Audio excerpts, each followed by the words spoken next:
stood at the edge of our family's property, the faded wooden fence barely visible through the thick fog that clung to the ground like a shroud. It had been years since I last set foot here, and in that time I had transformed, not just into the apitherapist I had always aspired to be, but into something they would never understand, something they had mocked. "Look at the freak!" I could hear my father's voice echoing in my head, tinged with disdain. "You think your bees can cure what ails people? You're just a delusional witch." Each stinging word had sunk deep into my skin, festering like a wound. I had once been a mere beekeeper, collecting honey under their scrutinizing gaze. But now I bore the weight of knowledge most would bury beneath layers of disbelief. My obsession with the supernatural properties of wasps had led me down a dark path. And now I was back. As I approached the old farmhouse, a creeping dread slithered through my veins. The place looked the same, yet shadows danced in the corners of my vision, whispering warnings. My family was gathered inside, and I could imagine the mix of emotions churning within them: curiosity, fear, perhaps even a begrudging respect for the notoriety I had gained. But they would soon realize their mistake, just as I had realized the true nature of my craft. I pushed the door open, the familiar creak echoing through the hallway. They all turned to face me, their expressions shifting from surprise to something more complex: denial, horror, and finally, recognition. They saw the wasp-embroidered cloak draped over my shoulders, the small glass vials of honeyed elixir I carried, each containing the essence of my work, the curses I had wrested from others, the shadows I had contained. "Look who it is," my mother said, her voice a fragile mockery of warmth. "The prodigal beekeeper!" But her laughter was brittle, the kind that crumbles under the weight of unspoken fears. "Enough of this," I replied, my voice steady despite the tremor beneath. "I didn't come here for your scorn. I came to warn you." "Warn us?" my brother scoffed, folding his arms. "What are you going to do? Cast a spell? How's that going to help anyone?" "Your laughter will be your last mistake," I said, my patience thinning. "You think I've been playing with children's tales? But you're wrong. There's a reason curses exist. There's a reason I've been shunned. It's all real."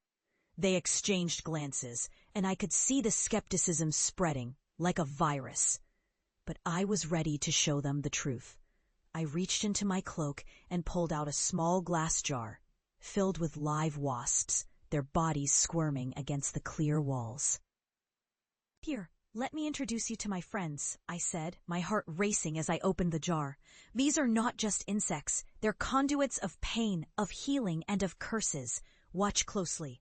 I unscrewed the lid, and as if sensing a chance to escape, the wasps surged out in a furious swarm.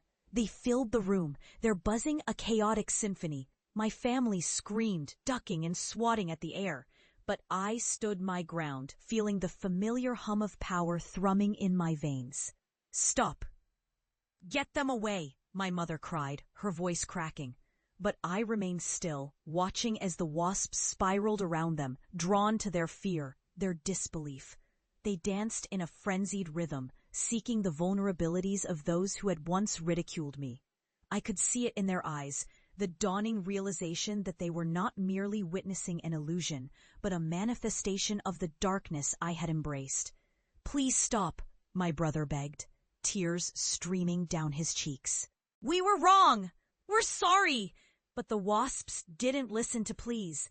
They had a purpose, a mission, to unearth the buried curses that had long festered within my family. They were angry, like I had once been, and they sought retribution. One of the wasps landed on my father's forehead, a black and yellow mark of fate. The moment it stung, his body convulsed, and he fell to the floor, writhing in agony. "What have you done?" he gasped, his voice barely a whisper. Stunned disbelief twisting into terror. "This is what I've been trying to explain," I said, my voice calm but laced with sorrow. "You mocked me, and now you'll face the weight of your ignorance. The curses you dismissed are alive, and they've come to collect." As I watched my family succumb to the chaos, I felt the burden of vindication wash over me. They were finally witnessing the horrors of the world I had uncovered, the darkness that had consumed many without them ever realizing. Each scream, each cry of despair was a testimony to my trials, my survival, and my ultimate triumph. When the last of the wasps finally settled back into their jar, silence enveloped the room. My family lay crumpled on the floor, shaken to their core. Their disbelief had been a curse far greater than any I had ever encountered. I took a breath, the air heavy with the weight of our shared history. "Now you know," I said softly, my voice echoing in the stillness. "The darkness is real, and it is patient. It waits for those who turn away from the truth." I turned and walked away, leaving behind the familiar shadows of my past. As I stepped outside, the fog embraced me once more, wrapping around my shoulders like an old friend. I was no longer the rejected beekeeper. I was the harbinger of truths they could no longer deny. I was the one who had survived, and they, the ones who had ridiculed me, were now forever entwined in the web of their own disbelief, a lesson learned too late.